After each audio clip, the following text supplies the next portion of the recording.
There it is. Look at the beautiful Spanish architecture. This is the home of the Montgomerys.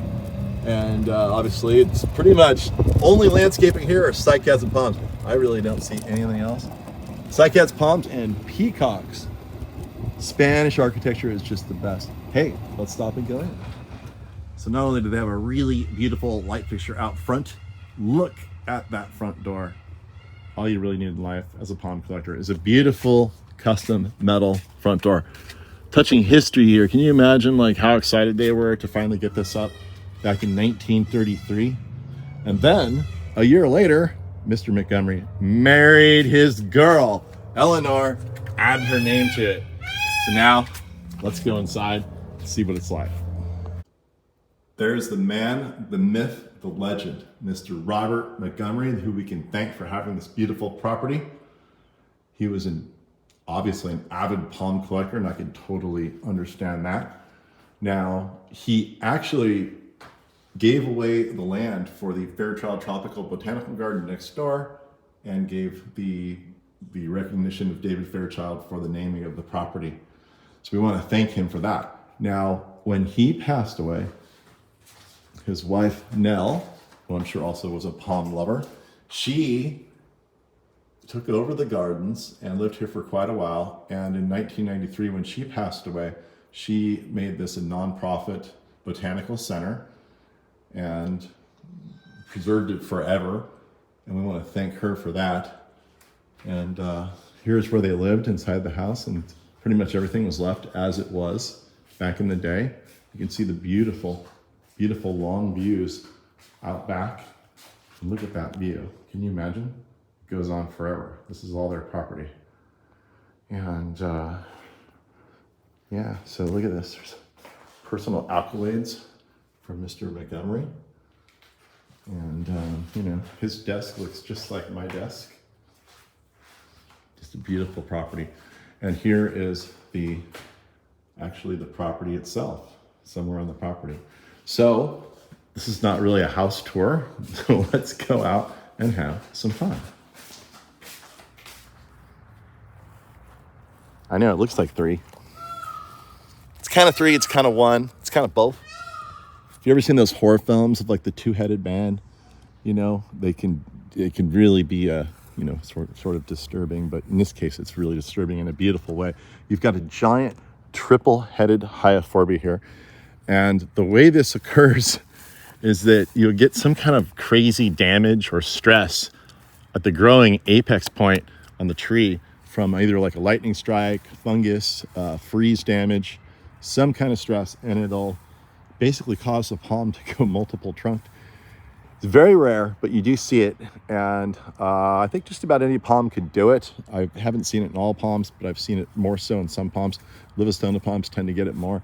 But here is hyaphorby, and in this case, the Montgomery, it is a beautiful centerpiece on where it decided to do it, because you've got a cluster of 4 trees, and the triple tree you would think would be shorter because it has to distribute all of its energy into 3 heads now instead of 1, and therefore you'd think it would grow slower than its neighboring friends. But in this case, it's the tallest of the 3 amongst its friends, and it's the beautiful centerpiece. And it really complements the big grove across the street over there. And I'm more excited than that peacock to be here. How's that for some insane silver? Look at this mass planting of Boudier here. And it's consistently really silver plants. These things can be highly variable. Amongst these plants here, you do see some variation in the texture of the trees, but the actual color of the trees is really consistent, and they do get nice and thick and full here. Apparently they don't like the rocky soils. They do better under sandy conditions, I'm told. But look at the beautiful foliage on that. One of my favorite palms. This is a United States native right here. It is native to Florida. I don't know where. I really want to go see it to believe it with my own eyes. I have to see it. But here it is in the Montgomery, and it's a small scale palm. The trunk only gets about 6 inches wide. It self-cleans itself, has a smooth trunk, and it gets this really beautiful beautiful top green foliage right here. So delicate and beautiful. And then it has, the reason it's called argentata is it has this silver foliage on the backside. And you can see this one's fully in fruit. But the other fun thing about these trees and this place in the world is that sometimes you get some fun little critters in here. Like this guy. Oh, I'm sorry. Did I disturb you? You are beautiful. You are gorgeous. Look at you. Steve Irwin would get so excited if he saw you. Oh, look at you. I'm sorry I disturbed you. He's fast too. Anyway, this is a really, really beautiful palm, and it's really intrigued me over the years. And maybe they'll let me even collect a few seeds. But this is gorgeous. Look at this. There's just so much here. Look at this scene. Look at this scene. Look at all these, the repetition of trees here. I don't know where else you could see this. This tree is trying to compete with my title. It's pretty scary because of these thorns that stick out. It's hairy. And, well, it's not a Gary, it's an Orenga, which is a much cooler name than Gary. It's a scary, hairy Orenga. This is Orenga pinnata. It's collected from Indonesia, and it's a really interesting palm. I mean, look at the trunk on this thing. To get some scale, there's my arm. It sends out these whiskers. Yeah, kind of like mine, but just way more aggressive. And it's got the typical Orenga foliage where it's serrated on the ends. Really beautiful. I've never seen so. I actually have this plant at home in the Bay Area, but I've never seen it so big. Let's look at some smaller ones right over here. Take a little close-up of the foliage. But here it is in its smaller state. And we've got one more over here. And we'll walk under this foliage. But look at this foliage. It's just beautiful. This thing is, look at this. That's my hand. And I zoomed in a little too much. Sorry about that. Okay. And here is the flowering. Actually, this is, it'll die after flowering. So this plant is in decline. You can see above, it's slowly dying. And that's pretty much it for this one. But it is forming a beautiful seed cluster and giving a chance for its regeneration. And let's just take a look at this foliage. Again, like here's my hand, and look how long the foliage is. It's got to be 6 feet wide. And we're going to end with just a shot of this beautiful brand new foliage frond coming out of the tree. Striking. Sometimes you just gotta help a brother out. Like when it's about to go extinct in its habitat. In the case of Corypha taliera, that's what the Montgomery did here. But not only that, when it blew over in a hurricane recently, they said, no, gotta help a brother out. Propped it back up, stilted it up, mounded the soil all around it because it got completely derooted. And lo and behold, it's still kicking. How about that? And they have more. Look at this plant. This is cool. So it's native to Bangladesh, and it gets this giant, giant, giant foliage. I'm talking giant. I'm gonna stick my ugly head in there. You can see how giant it is. Look how, get some scale. Look at this thing. Can you see how big that is? Let me just tell you, it's probably about 9 feet, 8 feet across, and it's probably like 8 by 8 at least. And it looks a little bit like a giant green Bismarckia, but it's not. It's just absolutely striking. And we have one younger one back here that really shows off the curvature of the foliage. You can see it, what it's doing here.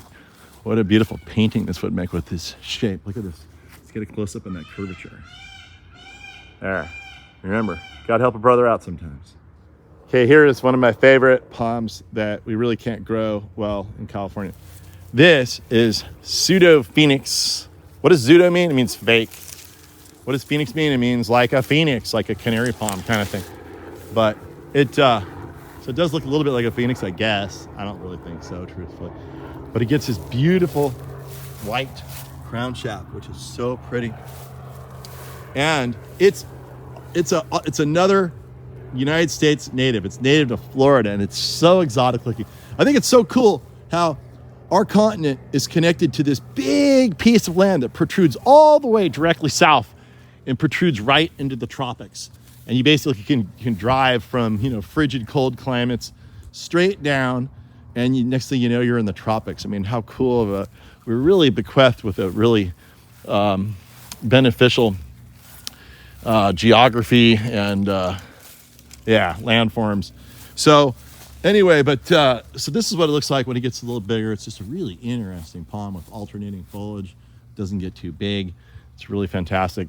But then there's an even better one that's not native to the United States. This one's native to Dominican Republic. This is Pseudophoenix vinifera. And like a little miniature Chilean wine palm, it makes this big fat belly. In fact, some of them turn into like, I think they call this the old man belly palm or something like that. But look at this. Look at that sculptural look. Now, if I lived in South Florida, I would be having these things in my garden all day long. But I don't live in South Florida, so I have to just kind of, you know, just take it all in. But, and leave it here. But look at the thing about this plant is it kind of is threatened because it is under threat because there's a sap in this trunk that is really yummy and has lots of sugar. And the natives out there in Haiti will tap the trunk and kill the trees in their native habitat. And it's really, really a sad story. But it's certainly not going to go extinct because now it's in Florida. It's in the happy hands of the Montgomery Botanical Center and places like that. And so it's certainly not going to go extinct. So that's a wonderful thing to know. Anyway, I've never seen so much Pseudophoenix in one place before.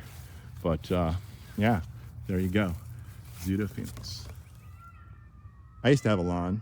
Well, I still do, but now it's artificial because the drought is so bad in California. But when I did have a lawn, it was, you know, you had to get out there and mow that thing. And it wasn't very big, but still you had to do it every week. What's amazing about the Montgomeryana, actually it's Montgomery. Montgomeryana is one of the names of plants that are named after Mr. Montgomery. But at the Montgomery Botanical Center, there's just an endless swaths of these big, beautiful, lush lawns.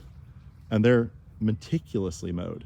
So I want you to just contemplate that for a moment and imagine this was your responsibility and you had to have it ready for people like me to look good all the time. And not only mowing the lawns, but trimming the palms. So if you have a whole bunch of money and you don't know what to do with it, I bet you these guys would love some donations here. So at the end of the video, we're gonna find out how to do that. Just so they can, you know, buy a little more, maybe an extra mower. They might need an extra mower out here or something like that. But yeah, appreciate that big, beautiful expanse. You guys know about Adelaia crassispatha? Well, now you do. I didn't know about this palm before I came here. And I was like, wow, look at this thing. It looks a lot like a coconut. I'm having some tough, challenging lighting here, but we're gonna overcome it and get in here and see this tree. So look at the foliage on this thing. It's a lot like a coconut, but the petioles are much thicker. They're not as lime green. And the most striking thing about this plant is how straight the trunks are. And my new friend here, who's the manager, outreach manager, she told me something pretty cool.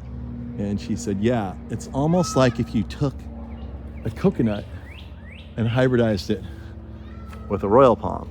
Royal palm has an exceptionally straight, smooth trunk, and whereas the coconut has a wandering trunk. And so this tree here is actually prettier than a coconut. It seems like this would be used all over South Florida because it has a more formal stature than a coconut. And so I didn't know this palm existed, but I felt this is like an instant love affair. You ever fallen in love like instantly with somebody? You know, that's what happened here with this one. And it's native to Haiti. It's extremely endangered, but it seems like it's growing great here. And hopefully they're reproducing this plant and getting it out into society. That is a beautiful, beautiful, beautiful plant. So what do you do when you want a view of your lake, but there's a rocky hill between you and the lake? No problema, as they say. You just need to go buy yourself some dynamite. Just dynamite out a whole section so you can see the lake. That's the manager's garden over there. And what's interesting about this property, not only do they use dynamite to get rid of some of this rock formations, but there's this beautiful geologic formations down here. There's actually a fossil in these formations. A lot of geology students will come here and study those formations. And then, like I said, if you want to see that lake, you pretty much just have to blast your way through it, and the next thing you know, you've got yourself a lake view. Now if you look closely, you can see the fish swimming in the water. The water where the Nipa fruticans lives, which just happens to be flowering right now, right here. Look at that. Oh boy. Oh boy. Oh boy. Who knew a palm could make such a beautiful flower arrangement? I've never been so up close to this palm. I've only seen it in books, pretty much. It's native to Malaysia, and it grows, guess where? In brackish swamp water, which is what we have here. Ultimately, the flowers will mature into big seed pods like this.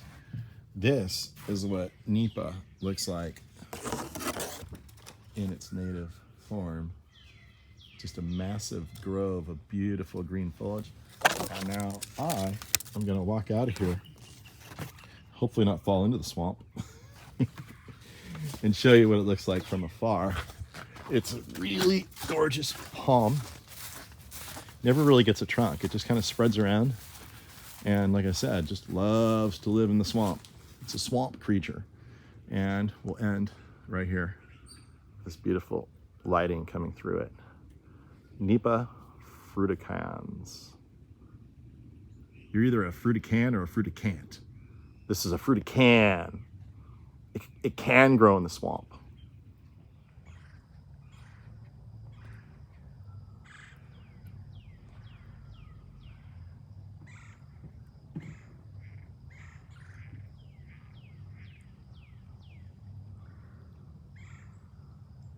Oh yeah. How about that? Huh? That's a painting right there. I know, it's a video. It's not a painting, but it sure looks like a painting. Those are royal palms with their striking white trunks reflected in this beautiful water feature you have here at the Montgomery Center. And if you like reflections, you're gonna love this spot. I'll just hold that for a second, huh? Look at that. Woo! Actually, how about, whoa, maybe like that. Is that a little better? Yeah. So this is the silver bluff of the property. And if if you're homeless, that might be a good spot right there. Just climb in there for a rainstorm. And then we are going to take a look at the fossils on this beautiful piece of rock. Where is it? Let me see if I can find it. Is that a fossil right there? That is. That's a fossil right there. Do we know what kind of fossil that is? A conch. That's a conch. Oh yeah, it's a shell. See, it swirls. So you see that? Oh, so the whole thing. This is a conch shell right here. So make sure if you come to Montgomery, come find the conch shell fossil on the Silver Bluff. But this is pretty rare occurrence in Florida. You don't really get a lot of this, but this is really, Florida's barely above sea level, and most of Florida really is just kind of like leaf duft mixed with a little bit of sand and rock. And you don't really get a lot of geology like this in South Florida, especially geology with peacocks on them. I'm going to end our video today right here with the coconut palms, the quintessential palm of the tropics at the Montgomery Botanical Center. Except that's not a coconut. That's a coconut imposter. Those coconuts, we really can't grow those so well in California. There's a few exceptions to the rule, and I wish there were more, and hopefully there will be eventually. But Right now, if you really want something that looks like a coconut and you want a sure thing, this is the plant you need. This is Beccaria phoenix alfredii. It was discovered not too long ago, 20 years ago or so, up in the highlands of Madagascar. So high, in fact, that it experiences a lot of cold. It experiences drought. It's just a fantastic tree. What's nice about it is even though it looks just like a coconut, it looks even prettier than a coconut because it actually gets thicker foliage. See, the coconut has lots of windows in it. See the windows? Okay. The Beccaria phoenix has a more dense head of foliage. And the other thing about the Beccaria phoenix is the coconuts will get these trunks that just kind of wander all over the place, which is kind of fun, you know, like lackadaisical, mellow, you know, relaxed, kind of like curvy. But a lot of times in the landscape, you'll rather want a more formal appearance. And so the Beccaria phoenix gets a perfectly straight trunk when it grows up, therefore giving it a really nice, more formal appearance. So and also the other big problem you have with coconuts is they become liabilities, because all those coconuts that are up there, guess what has to happen to them? They have to come down. And sometimes if you're in an unfortunate position, something like this can happen to you. Ah! Don't laugh. Don't laugh. It's happened. But anyway, with the Beccaria phoenix alfredii, that just never happens because the seeds are so small. They're not going to hurt you. So that's another advantage of having this plant in our landscape. And like I said, it'll grow all the way into Northern California. It does really well. So consider that. And we do sell this plant in my nursery. And that's how we're going to end it. So this is a fantastic place. You really should put it on your bucket list, especially if you're into palms. And like I mentioned before, they would love to have donations. You know, it's a lot to take care of. This is just a tiny little sliver of it right here. But you can get on their website. It's Botanical. It's Montgomery Botanical.org. And I'm sure they would love to see some money come flowing in. There's a means to donate right there. I also believe they have PayPal. And I'm willing to bet if you have no idea what to do with all that drug laundering money you have a big giant suitcase